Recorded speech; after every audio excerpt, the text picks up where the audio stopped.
Ma cosa sarà mai sta assa? Ciao, mi sai dire cosa vuol dire la parola assa? No. Lascia. Assa lo ha, assa va, assa, lascia. Tipo noi diciamo, assa è che roba. Vuol dire lascia da dove l'hai trovata.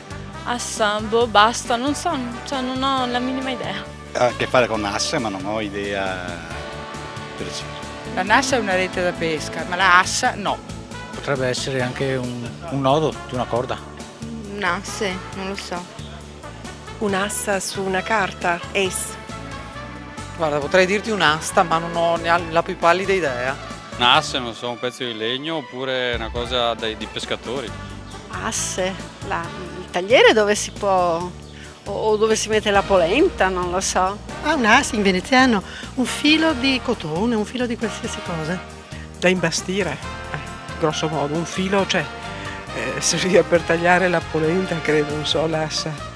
Che se spagnoletto con le assi, se rompi un pezzo ti passi dentro un lago, questa è un'assa.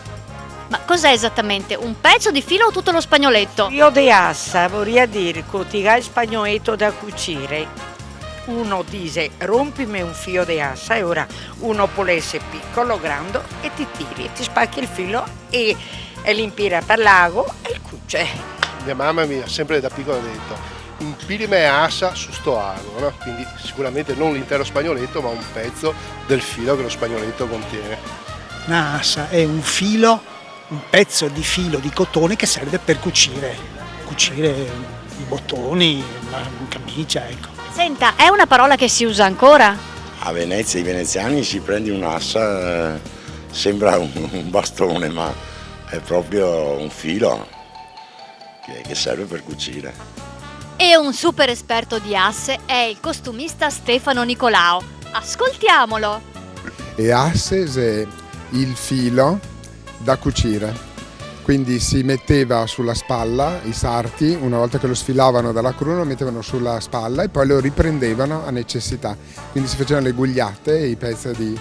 quelle è asse e delle volte c'è il filo che penzola magari dalla gonna e si dice che ti gana assa che penzola. La facciamo corta, le asse arrivano fra pochissimo.